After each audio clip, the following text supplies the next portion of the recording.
Bonjour, bonsoir, bienvenue pour cette toute nouvelle vidéo. Si vous êtes resté jusqu'au bout dans l'épisode précédent, ou si vous avez juste lu le titre aussi, vous savez déjà qu'on va parler d'un personnage qui est à la fois très apprécié et très détesté durant les parties de Dead by Daylight. Aujourd'hui nous allons parler du montagnard. Nom, Max Thompson Jr. Genre, homme. Origine, américaine. Arme, marteau à bétail brutal.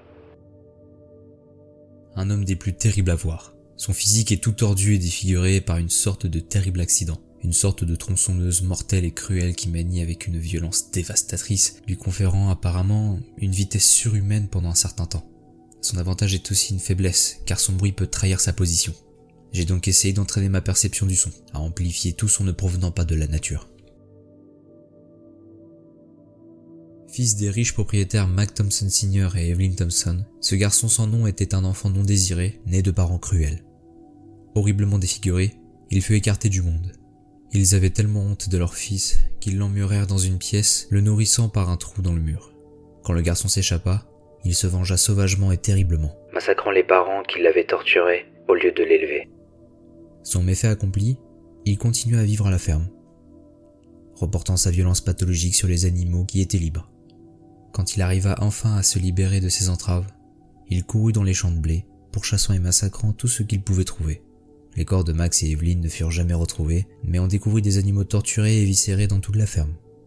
La succession de Coldwine Farm Fut, rapidement réglée, ses terres divisées et vendues. Personne ne se présenta pour acheter la ferme.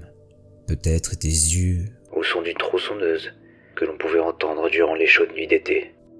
Comme vous l'avez sans doute remarqué, il nous reste encore du temps. Pourquoi ? Tout simplement parce que quand j'ai lu la première histoire, j'ai remarqué c'était quand même l'une des plus courtes et je voulais pas forcément faire que des vidéos à 2-3 minutes.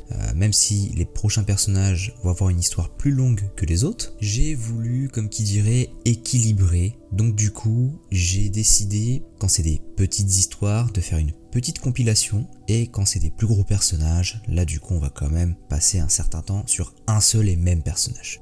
Donc du coup, ne perdons pas de temps, on va passer directement à la deuxième histoire. Si vous avez réussi à deviner quel personnage il va y avoir juste après, vous l'avez dans le mille, on va parler de la harpie. Nom, Lisa Sherwood. Genre, femme. Origine, africaine. Arme, griffe grisâtre. Une nouvelle terreur rôde dans les ténèbres. Son apparence me semble plus intense que les autres après avoir aperçu sa silhouette hagarde, torsadée et déchirée de façon indescriptible, avec une peau morte grisâtre étalée sur son corps émacié. Son bras est une horrible déformation envahissante capable de trancher aussi bien la chair que l'os. Sa seule présence évoque une torture sans fin comme la mienne. Je me demande, a-t-elle refusé l'appel de l'entité jusqu'à ce qu'elle en soit brisée, ou l'a-t-elle Souhaité? Lisa Sherwood grandit dans une ville paisible. Ses habitants étaient gentils. Les anciens servaient de médiateurs dans les disputes et maintenaient vivantes les traditions. Lisa appréciait particulièrement les sorts qui lui apprirent à dessiner pour se protéger et avoir de la chance. Une nuit, alors qu'elle rentrait chez elle, en passant par les bois, un orage terrible éclata sans prévenir. Dans l'obscurité et sous la pluie, elle glissa et se cogna la tête. À demi assommée, elle vit de sombres silhouettes approcher dans les arbres. Bientôt, elles furent assez près pour qu'elle distingue leurs sourires grimaçants, carnassiers et maléfiques. Ils l'enchaînèrent à un mur dans une cave inondée.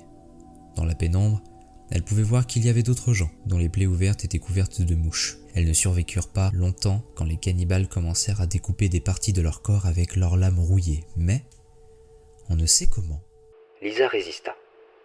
affamée et mutilée, ses bras devinrent assez maigres pour que ses entraves aient du jeu.